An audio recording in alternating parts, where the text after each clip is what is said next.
Good evening and welcome back to the channel Bluethentic with Rocky Papandrea and Adam Papel. How are you, Rocky? Good, Adam. Yourself, mate? Very good, very good. Somebody missing. Yeah, we're a man down today. I thought he was going to be on the show. Oh, he was the one revving us up. We've got to get it going. We've got to get it going. Have you upset him or someone upset him? I might have upset him with that Dirksen little chat that we had on the weekend. He doesn't really like Dirksen, does he? No, I don't know what he's done. I don't know what Dirksen's done to him, really, to be honest with you. Maybe Greeny's out doing some harmonica lessons. Do you think he's doing some harmonica lessons for the next show? Greeny is a kicking coach, so you know he might want to take add a new string to his bow and become a harmonica coach too. He could do anything, a great man. Yes. How good. We're at home today. We're not at the Doutta. We're at home. We're doing the review. Giants versus the Blues. How good were the Blues on Saturday afternoon? Oh, I reckon it was just as good as that Port Adelaide game. Complete. Other than that 10 minutes in the third, it was pretty complete. But the pressure, and especially from our young kids, and I know you pointed it out to me today, but yeah, I was sort of saying I think Ison needs a little bit of a spell, but when you actually put some stats out in front of me regarding his pressure acts, it certainly changed my tune. Yeah, so Ison and Byrne on Saturday were third and fourth most pressure acts for Carlton. I think it was 17 and 18. I think it was 18 to Byrne and 17 to Ison. Yeah, could have been the other way around. So, yeah, I mean, interesting because there's a lot of talk at the moment, like from a few people I talked to, saying Ison might need a rest. I know he's not hitting the scoreboard and he's probably not having his 15 or 16 possessions, but the pressure that he applies is amazing. Well, based on when you showed me those stats, I agree with you. But where I was basing it on is not because he wasn't getting his 15, 16 possessions. He was just starting to do mercurial things that weren't warranted. You know, like go for the specky and do that fancy kick. I think it was in the third, second or last quarter where he tried to sort of do a Greg Williams style kick off the, a side on kick to one of the, even though we got a goal out of it. But it was just. Yeah, I think it was the goal to Cottrell. That's the one. The second Cottrell second goal. Yeah. It's just, it just to me, it seemed like he's probably starting to get ahead of himself. Maybe. You might be right. I mean, even I think a little bit later in the last quarter, there was a kick that came over the back. He was right near the goal square, and he tried to fly for it. That's one. Yep. And in reality, maybe he needed to fly for it, but he either got his timing wrong or he didn't need to fly for it because it was a beautiful kick. I don't think he needed to fly for it. That's why I questioned it. I said, that's why I made that comment, because I know we were chatting on the text and I sort of said, Ison needs a spell. And it was based off that act. Yeah. So, I mean, his pure output's not as good as it was in the first couple of weeks, but I think the makeup of the forward line and the team, I think he stays because, I mean, firstly, who replaces him? Well, yeah, correct. I mean, I wouldn't be giving. I know people are calling back for Ollie Hollands to come back, but I don't think he's done enough to actually warrant coming back. And for who? At the end of the day, the only one that really is that can come back. And to be honest with you, I'd probably give him another week's rest with a calf injury because they can be stubborn, those injuries there. I would go unchanged, to be honest with you. Yeah, I mean, if Ison was to be omitted, it'd probably be Flynn Young back in or Ashton Moyer. He actually played a good game. He did all right, but looking at his stats, they weren't that bad. But he played behind the ball. He had 12 possessions in the first quarter. He was playing behind the ball. He had 18 to half time, I think. I think he ended up with 20. And he had a few kick-outs. So I don't know if those and the ball lived in the back line a fair bit. So I don't know if those stats tell a lot about how he played on the weekend. No, but I'm only going on the stats. But what I'm sort of getting at is he played behind the ball, and I knew he played behind the ball, but he's he's a beautiful ball user, and he can use Yeah. it on both sides of the body, and that's where I think educating him behind the ball could actually benefit him in when he moves up forward. He gets to know the plays and the runs that the defenders actually make. Because I think sometimes he seems a little bit lost when he's playing up forward. Certainly, it's certainly something they should persist with for the rest of the year, I think, with Moya. But I guess back to the main game. So I went into the game. I picked Giants. We haven't won at Giant Stadium for a while. I thought they might be a Three little bit years, too. I They reckon might three be a years. little bit too potent up forward for us. No Wiedering. But I was completely wrong, and I think it was mainly on the back of our pressure in the forward half, and it was a really a front half game for a big part of the game from Carlton that I think really allowed our defenders to really structure up and position themselves well behind the ball. Yeah, and not playing to their strengths, not allowing them to run. We held Ash and we held Yeah, Whitfield, midfield. and I was one of the first, I must admit, to question the Cottrell selection. But after watching the game, and seeing what his role was, yeah, I think he was it was a masterstroke, to be honest with you. Yeah, well, Bossy brought Cottrell back in hindsight prematurely because when he came back, he just wasn't. He just didn't look fit. He didn't look fit at all. But he didn't And on have the a role weekend, though when he brought him back though. He didn't have a role. He was just playing the forward, half forward. he didn't look fit either. And he looked on the weekend. He looked like the old Matty Cottrell. He Correct. looked fit. He looked trim. He got up and down the ground. He was jumping for balls. He obviously hit the scoreboard with 2 goals. And you're right, it was a masterstroke by the coaching committee. And there was a lot of people questioning him. So while we're dropping Flynn for Cottrell, Flynn's starting to sort of entrench himself in the team, and all of a sudden talk about shattering confidence. All of a sudden you've taken him out, and where's the kid go from here? But it's credit to them. I mean, I think he had an okay game in the reserves as well. But I mean, to have Cottrell back, and I must admit, you forget how good a ball user he is. He's a nice user, isn't he? He's a And beautiful user. like he's got a lot of attributes. He's got good speed. He's got good endurance. He can kick a goal. He does the 1%ers. He smothers. He shepherds, and he's well liked by the group as well.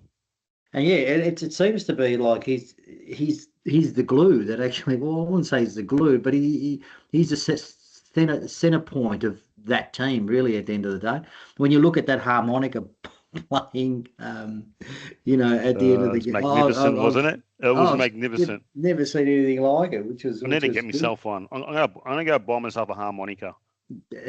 You reckon harmonica sales have been going through the roof I since reckon. Saturday? I reckon they would, considering Carlton supporter base. You wouldn't be surprised. It wouldn't surprise me at all. Um, all right. So I think I think the Blues were pretty dominant for most of the game. We probably my worry was we just didn't maximise our opportunities. I mean, Kemp obviously kicked 1 goal 5. McGovern missed a couple of goals. I was Bird, concerned. I was concerned about our goal kicking. I thought it might get us in the end, but thankfully we hung on. Well, look, I thought that I was like you. I thought we might have left a few on the table, and especially when GWS got that run on and leveled the scores in the third quarter. I said, oh, geez, we're going to rue these opportunities that we missed. But look, to their credit, that we didn't crumble. It wasn't. This is the new Carlton, really. At the end of the day, it'll be interesting to see over the next 2 weeks, starting favourite and how the mindset is. Yeah, I mean, so Sam Walsh takes that mark. It was a beautiful kick that hit him up. Actually, I think it was Mitch McGovern Yeah, it was hit him up. McGovern that hit He actually him. played an important role. McGovern. He didn't hit the Yeah. scoreboard. He played a role. And you know what? Like 9 times out of 10, I feel like we missed that goal. In Sam what Walsh way? one. What do you mean? I don't know. I just feel like the pressure. Oh, you're saying 9 times out of 10 you think he'd miss that? Yeah, okay, cool. Yeah, yes, correct, 100%. Yes, I agree. We miss the goal. We go, but we keep the goal, and the momentum from that, it just carried over to the last quarter. But it's even the belief. I mean, it's not that the Demons. We took back control, even though it was three-quarter time. We sort of, by not allowing him to hit the front, psychologically, we still had control of the game. 100%. And him slotting that goal at and then going into into the three-quarter time, you could see how pumped they were and what it meant to him too, really, at the end of the day. The emotion that he showed and the team when they get around him was something that I hadn't seen for a long time. Yeah. No, the spirit's good. It has been for most of the year, but it's probably gone to a new level. You just see how close they are. Your Haywoods, your Florence, your Ainsworths, they've brought a real enthusiasm to the group. Enthusiasm, and I think professionalism too, from a perspective of where they've come from. Yeah, they've come from Sydney, from the Sydney the Sydney system. Yeah. And I think when you look at it, you're sort of saying, are they entrenching some of those values from that system into our system? And Josh Fraser's actually harnessed that and taken some of that on board in order to start to develop, let's say, a new culture within this group or within this Carlton Football Club. I think Ainsworth as well. I know he's come from the Gold Coast Ainsworth, which is still a developing club and culture. But him himself is very professional in what he does, and I think he's been a really underrated recruit this year for the. Mate, 100%. And when people say, Durden kicks a goal every game, he played for Port Adelaide, he couldn't kick a goal for us, he couldn't get consistency with us. Now let's be honest, it's pretty much was Ainsworth for Dirksen, really, and not the Durden, sorry. So realistically, when you have the end of the day, when you marry them up side by side, I actually think we've probably got the better of that. It's not the trade, not a direct trade, but when you look at a like for like for the type of players that we've got, and he can go through and look. He's definitely an upgrade on Durden. 100%, and he can go through, and he's starting to play and give him minutes in the centre, which is what we've been screaming out for this show for ages. He's definitely an upgrade on Durden. He's good. So I mean, we go into three-quarter time, a goal up, and then the first 10 minutes of the last quarter, the Blues just dominated, got out to I think a 4-goal lead. Could have been more with some misses during the night. The pressure, the mids, the back line. It was just the whole 23 contributed. And then you got I was really impressed with Chera's game as well. I mean, I know Rob said it before, but I actually was taking notice of his disposal and his hitting a target, and he's actually an elite kick of the ball. I think I actually get a bit disappointed in, and I know he's had some, he hasn't been at his best in the last couple of years, but I get a little bit disappointed in some of the Carlton supporters potting Chera, because I think he's always had the ability, and Fraser's actually put him in the right spot and maximising his ability. He really is. I mean, particularly with the forward half pressure, he's good at intercepts. He's a good kick on both feet. He's a beautiful. He's tough. He's pretty tough. He can mark overhead. He's actually a really good tackler as well. Doesn't make a lot of mistakes. He's a very capable player. I've heard some other podcasts saying that we should trade Hewitt or Chera. I don't agree with that. I just don't know why you would. I think that's on the back of people are starting to think about we're a realistic chance to make the top 10 now, considering how we're playing. If we continue to play like this, the next 2 games, potential wins, but we don't know. We psychologically we sort of seem to go in our shell when we're favourites. I'm so worried about next 2 games. So am I. I'm the same. I am worried about it because I'm looking at that Essendon game and I'm thinking we started, odds on favourites pretty much against Essendon and they almost knocked us off if it wasn't their last quarter. So this is another one. This is a danger game and so is the Richmond game. But when you look at what people are saying, we're going to potentially need draft capital in order to get Cody Walker in. That's where it comes. And it's basically going to cost us 3 first-round picks to get this kid in. If we keep on this trajectory, and because if we make the top 10, let's say we end up 10th, we get no discount. So we've got to pay the full whack of whatever the value is wherever he's drafted. Now, in saying that, there's been people are potting his kicking and all that kind of stuff. So he may go pick 3 or 4, which benefits us. Yep. But I think that's where people are coming from. They're coming from the fear of missing out on Cody. Well, we've got to give something up in order to get a better draft pick in order to bundle it up with what we've got to get him. Yeah, well, some of the podcasts that I've been listening to, they haven't really mentioned that. It's more just, let's trade them. I'm thinking, I just don't get why you're going to trade them. No, not now. Look, Hewitt had 30 possessions on Saturday, had 93% efficiency. And he always kicks he kicks a goal. He always kicks a sneaky goal. Well, Chera's found his role in the wing. Hewitt's a pure mid. Yeah. Are we, when you say, we know Chera's found his role in the wing, but when you look at the wingmen we've got, so we've got Acre since he's come in hasn't failed. He's been pretty good.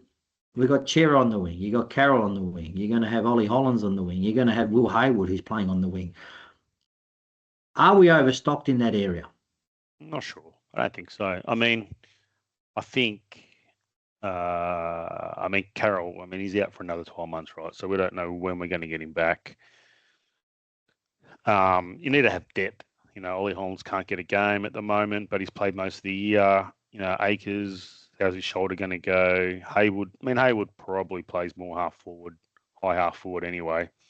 Hits the scoreboard. So, look, I think we've got options. I just don't like this. I just don't like the idea of giving up good players when, in reality, I just don't know if you're going to get much back for Hewitt and Chera.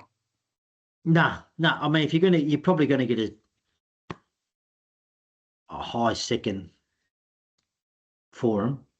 Now, he's probably worth more to us than he is to someone else. They both are worth more to.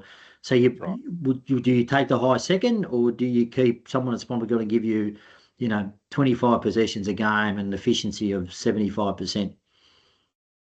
Let's look at the back line. So, if you had said to me 5 weeks ago that Carlton will win 3 of the next 5 games without Jacob Riedering, I would have thought that you were the silliest person of all time. Yep, I agree. And I would have been. I would have walked myself into an asylum. How in God's earth is Dirksen a 5-gamer or 6-gamer, Harry Dean, a first-year player, Nick Haynes, almost at the end of his career, pretty much at the end of his career, Nick Newman, 33, 34 years old. How the hell is his backline holding up where at the moment we're holding teams to, between 60 and 65 points on average a week over the last 5 weeks? We're second since Fraser's taken us over. I think we've gone from 15th to 2nd defence. Yeah. It's astronomical. Look, I know it's in the back of a lot of forward pressure, but still. But that's the game today. That's the game. Yeah. So for me, and when you look at that, I'm a big fan of Dirksen. I do not know why Rob doesn't see this, and a lot of people don't see it, not just Rob, but he's a serious upgrade to Young, if you ask me. He's definitely an upgrade on Young. Yep. He had the better of a Coleman medalist the other day. Yes, the Coleman medalist isn't in form, and I get it, but the reality is you can only play on who you're given on the day, and that's who he's given on the day. So, because people were saying that this is this is Hogan's chance to actually get into form and kick a bag. I think Wade Dirkson's better than what we all thought he may ever be. And this is hence my comment. Did we recruit him as a defender or a forward? We recruited him as a defender. No, as a forward. He played the majority of time at GWS as a forward. Yeah, we recruited him as a forward because it was that whole, we didn't really get anything in the draft, and it was that whole, bit of depth for Curnow leaving and to Conning, and so it was fine. But for me, I would persist with him as a backman. But I saw things the other day that I wouldn't have thought I would have seen from him being 5 games in, and I would look at throwing the magnets around. So what's it about him? Like, what's his attributes? I reckon he's got poise. I see poise in him. I see poise in him. He makes good decisions. Yes, admittedly, he's made a few mistakes, but that'll clean up with time and experience. Yeah, once he gets a few more games under his belt, he starts to gel. He starts to become part of that back six. They start to understand his plays. He starts to understand their run. That'll all come. But for me, that's what I see. I see the poise in him, and he's a good mark.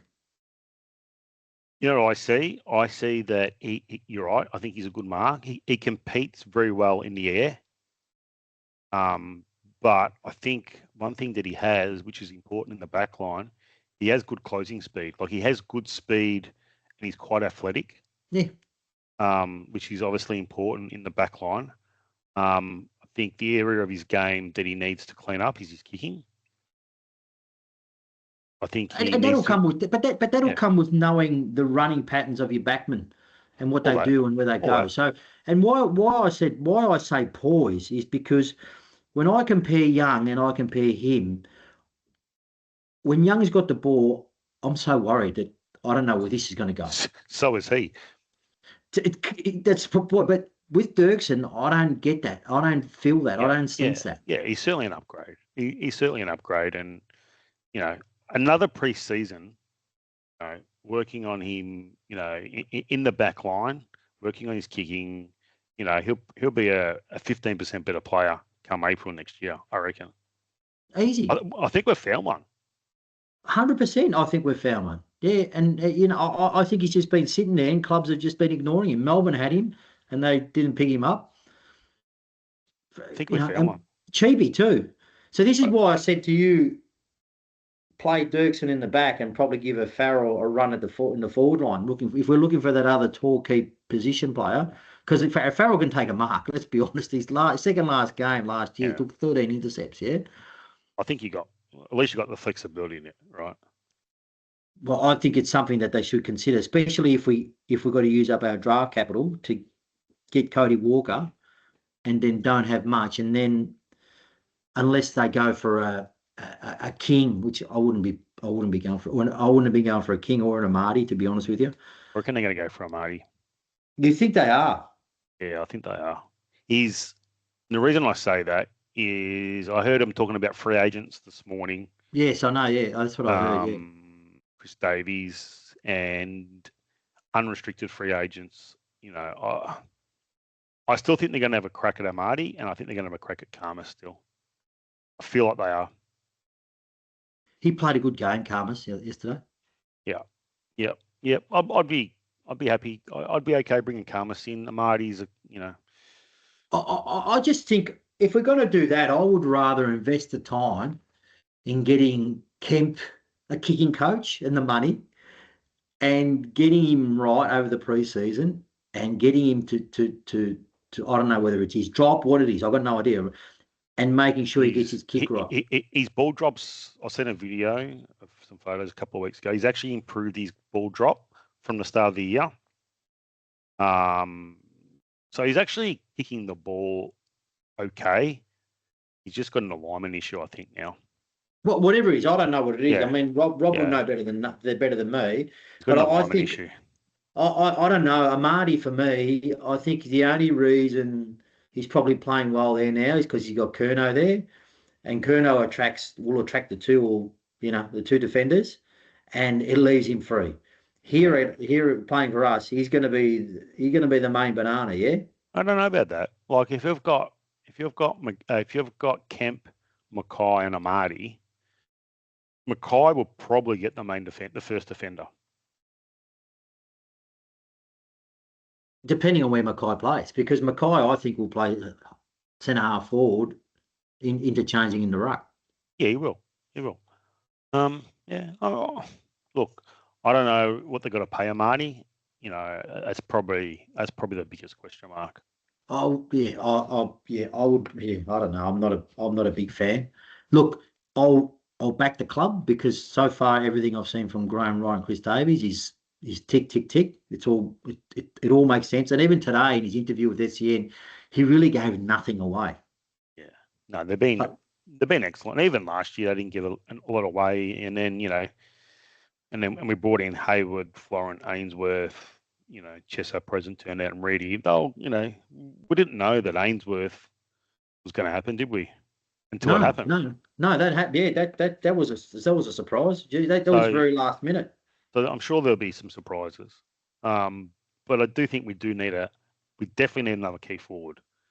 Mitch Lewis would probably be a good option. What about Cal Shadia? Why can't he get a game for Hawthorn? Well, he can't get it. Well, unless he's not right mentally. Because Gunston's not playing at the moment. Yeah, and you've got Mitch Lewis and you've got Chol. So you got those two. How many other talls do you want? Because he's about 194, isn't he? Just I don't know. Look, he looked great in his first year of footy. Just the last 2 years he's battled. Yeah, I mean, I understand the question. I'm sure there's clubs asking. I would go down that path. Younger, potentially get it right. If Fraser is the coach, he looks like he's got a good environment there. He looks like he's got a lot of empathy. He's very inclusive. Yeah. He doesn't seem like to have favourites. Yeah. But I suppose interim is different to being a full-time coach too. So that's it's different. I reckon he's probably doing 50% of the job. Yeah. Back to the back line. So we spoke about Dirksen. I think the other player that's not getting enough airtime is Lockie Cowan. Yes, he actually is surprising me, to be honest with you. He really is this year. He's probably not surprising me. I always thought he had this ability. I'm now just pleased that he's optimizing his ability because he's always been a beautiful kick. He's always been athletic. But now, like he's an intercepting machine. He's a beautiful kick. He's got good run. He's become a very good player quickly. I'm going to put my hand up. I didn't actually see the player he's turning out to be in him. I didn't, honestly. I just thought he picked 30. Yeah, I think he's just a throw at the stumps at the time when we picked him up. And then when I saw his games, I said, well, I think he's just a throw at the stumps. But he's just certainly elevated to another level. But again, is it the change of him? Because has it been all year really, or has it only been the last 6 or 7 games? I think he showed glimpses. Like that Collingwood game, I thought he played well under Voss. I thought it was the Geelong game that was the turning point for me. But he's been a lot more consistent at a high level the last 5 weeks. Yeah. And again, I think they're using him more as an interceptor opposed to maybe a lockdown. And again, is that due to the environment that's being created now? I mean, you got to look at that as 100%, 100%. You know, Billy Wilson, another one. There's another one we're not giving credit for. Yeah, I saw that there was a Gold Coast kid that got the rising star today after 3 games. Yeah. I think Billy Wilson's probably going under the radar. I think surely he gets a rising star before the end of the year. I think he will. I think he will. I think Ison will. I reckon they're all him, Ison, and Burn. Burns 2 goals away from getting nominated. Yeah. Geez, his pressure, like how aggressive he is. Did you see And that hit on how, Stone? I think it was Stone. I think it yeah, was yeah. Jesus. And he's second and third efforts too. Like, he's 18 years old. He's had, half a pre-season. See, I don't see that in I didn't see that in Durden, and I didn't see that in Motlop. I don't see that in those two. Well, I didn't see it in Durden. I really didn't see it in Motlop either.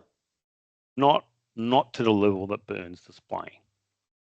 Like this kid, once he sorts out his goal kicking and his craft a bit, hopefully we've got a 35 goal kicker, high pressure forward. 100. I'm taking it to the bank. I'm saying we have. I'm taking it to the bank. I'm listening. Yeah, I've just taken I it to the reckon we bank. have. I reckon we got one. He's a typical country footballer.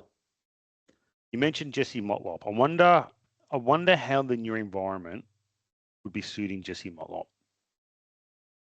In a good way or a bad way? Way. A good way?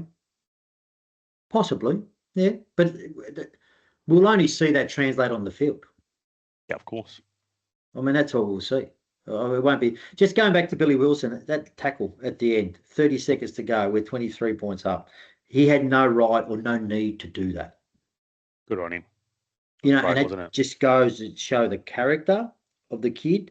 It goes to show that he wants to be there and he wants to belong, and it just goes to show the what Fraser is instilling in these guys, the mentality. The respect that he would have got from the group after 100%. The game. I mean, can you imagine Cripper? He would have. 100%. Jagger Smith, Jagger, Cripper, Nick Newman, they would have been all over him. He didn't need to do that at all. So, Rocky, are we going to lose again this year? If you've asked me, I've penciled 14 wins straight. No, ever since Carlton. Have you done a ladder predictor? Yes, I have. Yes. Where do we finish? 10th. We finished 10th. We finished 10th. I've got question marks over the Hawthorn game. I've got question marks over the Brisbane game. And I've got question marks over the Fremantle game, which is the very last game. That could play in our favour, having Freo in the last game. Would. That could park the bus and, Yep, they could. Yep. But in saying that, they get a rest anyway, because it's so do they do that?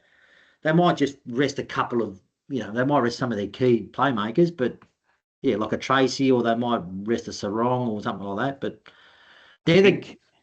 I think we just got to get through West Coast on Saturday. Yeah, no. Look, that's the ladder predict. I've done it, but like I said, I'm very nervous about this week in particular, because they've also got the firepower to actually cause a little bit of headache up forward. Yeah, middle forward. Shanahan, Waterman. Yeah, it's probably about it. I'm worried about this week. I am really worried. You expect Wiedering to come back? Look, I've heard Fraser's press conference. Look, he'll get through training. He got through training last week, so I'll probably expect him to come back. I'll do it on the side of caution and give him another week. I'd just say, if you're all right to come back, let's come back next week. Yeah. So if he does come back, it's probably for Dirksen. Well, yeah, it has to be. It's either Dirksen or Haynes, right? It won't be Haynes. No, it depends on his But then Fraser really, really praised Dirksen. I don't know if you heard his conference. Did you hear his press conference? They might give Haynes a rest. Yeah, they might give Haynes a rest. Yeah, correct. I mean, he did come back. He didn't have much of a pre-season too due to injury. Played well on the weekend.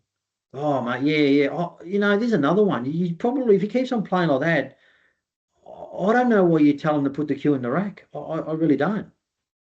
Well, it's the Collingwood story, right? Like, if you're still playing good footy and you want to keep going, and the mind says yes, and the body says yes, keep playing. But he would be a very good VFL player, even if his form does drop off. Let's say he plays on next year and his form does drop off. He'd be a good asset in the twos too. You prefer him than Lewis Young? Tick, yes. So there's a few there that you prefer ahead of Lewis Young, and he's one of them. And you'd prefer Dirksen ahead of him. Now, I'm not saying Lewis Young is serviceable. Don't get me wrong, but when the anxiety he puts himself under, or the pressure he puts himself under in a game,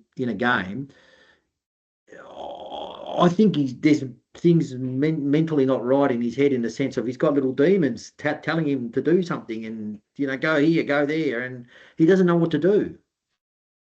The midfield: Walsh, Cripps, Hewitt, Jagger. They were superb on Saturday afternoon. Superb. That's the same midfield all year, and we were saying we were too slow. Yeah. It's the same midfield. Yep. How do we got? I mean, again, you've got Cripps and Hewitt. Don't forget Hewitt. You've got Cripps and Hewitt, who are the extractors, and then you've got the runners of Walsh, and which that's the game Walsh. That's how we should be playing Walsh. Yeah. He can play inside, but I'd rather him play outside. 100%. He had 14 kicks, 19 handballs. Oh, sorry. Yeah. He had 11 kicks, 23 handballs. Yeah. Cripps had 14 kicks and 19 handballs. So he was a link-up player. And this goes to show that people are saying that, like a lot of, when you see, like Simpson today said, the game plan hasn't changed that much, really. But when you look at the handball to kick ratio from these players here, particularly in the midfield, mate, that's changed immensely. I mean, out of the back line, like Nick Newman had 20 kicks and 5 handballs, right? He's a kicker. Correct. Lockie Cowan had 14 kicks, 6 handballs. Ollie Florent had 12 and 7. But through the middle of the ground, it's movement by handball. Handball chain. Yep. 5, 4, 3, 2, 1. Just quickly, Flynn O'Reilly. Yeah, can we hold on that, because I want to talk about the VFL. Okay, cool. All right. 5, 4, 3, 2, 1. And it's Flynn Riley too. Flynn Riley, not O'Reilly. Riley. Yeah, Flynn 5, Riley. Walsh or Cripps? I'm going to go Walsh because he kicked a vital goal. Walsh. Cripps 4? No, I'm going to go Hewitt 4. Cripps 3? Cripps 3. 2 and 1. I'm going to go... Yeah, Jagger 2. Yeah. And I'm going to go Dean 1. Dean. He kept Cadman to 9 possessions and 1 goal when he was off on that goal too. And he showed the thing that I love the most. He was the only one that showed a bit of mongrel to Toby Green. Oh, yeah, absolutely. When he gave that elbow, that little jumper punch or whatever it was to Newman. Yeah. The guy has got a leader written all over him. He's a ripper. That's just amazing what he's doing in his first year of AFL footy. Is he a chance for the rising star? Has to be. Like, he's 34 to 1. I put a little cheeky wager on him too. Gamble responsibly. He's I mean, why not? Mate, if you look at who he's beaten and what he's done, I mean, they're all the key forwards of the competition. Yeah, I can't remember him being beaten all year. No. The one game was probably that Richmond game at the very first one, but he had stints on Lynch. He wasn't playing. His first few games, he was still finding his way. Yeah, I get it, but that's I'd say Lynch probably had the better of him there, but other than that, I can't remember a game. The VFL. So the last 3 or 4 weeks in the VFL haven't been where we were earlier in the year. Couple of injuries, a little bit of depth. I don't know. It's like ever since Iceland went out and Acres, they've just gone to water. But there's depth there still. I mean, you've got Hollands, you've got Williams, you've got Lewis Young, Sard, Cooper Lord, Moya, Flynn Young, Campbell Chesser, Lucas Camporelli. Ben Camporelli didn't play on the weekend. Hudson O'Keefe, God, he's a worry. Don't know what to make of the VFL, but they've clearly fallen off a cliff in the last 4 weeks from where they were. The player that you wanted to highlight was Flynn Riley, without a no. Without a no, Flynn Riley. Sorry, Flynn, if you're listening to this. Talk me through it. Those those hits to advantage, 53, we had 53 hit outs, but I think there was about 16 or 17 hits to advantage. Yes, I know we're playing GWS, and yes, it's a reserves game. I get it, but the craft is the craft, yeah, regardless of who you're playing against. If you know where to hit the ball and what you're doing, it's obviously you know your craft. And I think this kid knows his craft. And he's strong too. For a lanky guy, he's pretty strong. He's 22 years old, right? And he can jump as well. Yeah, correct. He can. How tall do you think he is? Was he 2 meters 6 or something? 209. 209. He's 209 centimeters, right? He was playing for Aberfeldy about 6 weeks ago. Yeah, He was emergency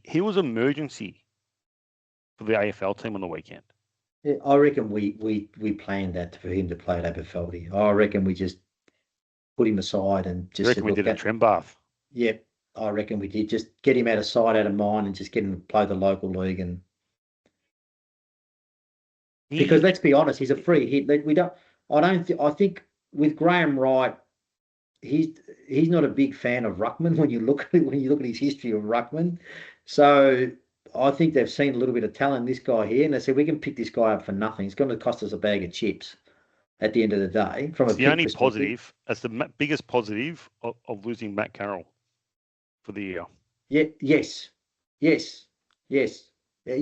Actually, we didn't plan it from that perspective because obviously we didn't know Matt Carroll was going to do his knee. But you're right. That's correct. We've lost Matt Carroll, but I think we might have gained ourselves a good ruckman. He's probably our second best ruckman as we speak. Second best. He's ahead of the other two, Reedy and Hock. He's definitely given O'Keefe Winburn on the way through, and I'm not sure about Reedy. I think he's too lumbering. I don't think he's athletic enough. I think he's got more upside. Definitely, from what I see, yes. If I had a choice, if I had him up against the wall, who would I pick first? I'd pick the kid, 100%. Yes, from what I've seen. I wouldn't be surprised if he debuts before the end of the year. Oh yeah, I was actually thinking they might debut him within the next few weeks. He can go forward too. He can kick goals. That's what I reckon. I wouldn't be surprised if they do it unless there's an injury. They do it in the next couple of weeks. West Coast or Richmond maybe. Richmond maybe. But depends on Pitnet. They're not going to drop Pitnet for Riley. That's correct. But they might, depending on what the results of the games, they might turn around and say, if we lose the next two, they might say, all right, well, the season's done. Yeah, it's a different story. Then you just say, okay, well, now we're going to just start playing the kids. Yeah, it's a good story. Well, it's definitely, our tune has changed from 4 or 5 weeks ago. Yeah, it has. It has. Some other players out of the VFL, Ollie Hollands we know about. I'm not too concerned about Ollie. Cooper Lord, Zach Williams, Ashton Moyer, Campbell Chesser, and Adam Sard, and Lucas Camporelli. What's your thoughts on retaining those players? So I'm going to go through them. You say yes or no for next year. Cooper Lord. Yes. He's got his contracted anyway, isn't he? Yeah. That doesn't mean a thing, but... I'll add one more too. Harry Charlson. Keep. Zach Williams. Keep on a low contract. He'd be the last one I'll be signing. Yes. I'll be doing a Mitch McGovern. What we did with Mitch McGovern last year, I'll be doing with him. Ashton Moyer, I think, is contracted. Yeah, he's contracted. Flynn Young. Keep. Campbell Chess, I think, is contracted. He's contracted 3 years. Should pay him out? Depending on if we need... No, I think he can become a good on-baller. I see it in him. I see similar traits to Ainsworth in him. Probably not the mongrel, but the run and dash and carry. Adam Sard, I think I know your answer. Yeah. I think he's gone. I think it's done for Sardi. I think he just lost it mentally, to be honest. Lewis Young, I think he's done. Yep. Lucas Camperelli. I don't know. I mentioned we've got about 5 wingmen, but if we're talking about the reliability of these wingmen, depending what happens with Akers, I think he's in strife. you reckon he's in strife? Strife. Nah, I don't. I don't reckon. Depending on what happens with Akers, I think they'll. If it's Fraser, I reckon Fraser might want to keep him. The new coach might want to have a proper look at him. Why are you going to keep him? Why are you keeping him? I don't think he's actually given a fair go when he was playing when he first got selected for the seniors. He showed a few things and he made a few mistakes. I mean, I must admit, but so did Harry Dean at the beginning. I think he showed. I think he showed a couple of things. I would look at potentially give him another year. See how he goes. Yeah, wouldn't be getting any more. O'Keefe, I think he's. I think he's in trouble. We had a lot of help. We had our hopes up for him. Showed a bit late last year. Correct, and he's just gone off the boil. Now again, it might be a Voss thing. I don't know. I mean, but he's not showing anything now, even without Voss there. I don't know. I just think he's lost it. So I think he's. Well, it's either him or Reedy. One of Rob's favourites, Jordan Boyd. I think he's done. Yeah, he's done. All right. How many of those? How many selections? And then we got the 2 Irish guys. I think they're cooked. Yeah, no, they're both cooked. And Elijah, he's on a rookie. He's a rookie. Elijah will go. I think we'll have up to somewhere between 8 and 10 changes. Yes.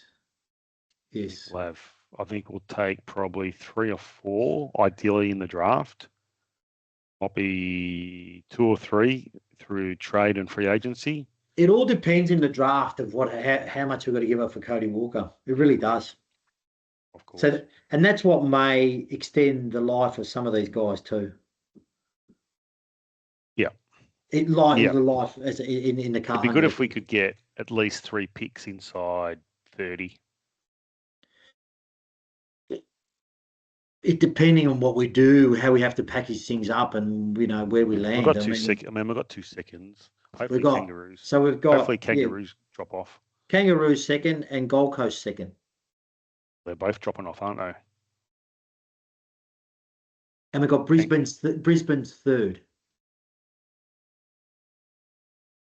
Sydney's first. Sydney's first, yeah. They look like playing off at the moment. Yeah, I don't know. Hopefully they do. Hopefully they start to wane off, and we can get that pick 14, maybe 13, 14, 15, somewhere there. Gordon's just coming back. It's hard to see. I mean, they're 10 points clear of Hawthorn, so they're at least getting to a prelim. You would have thought.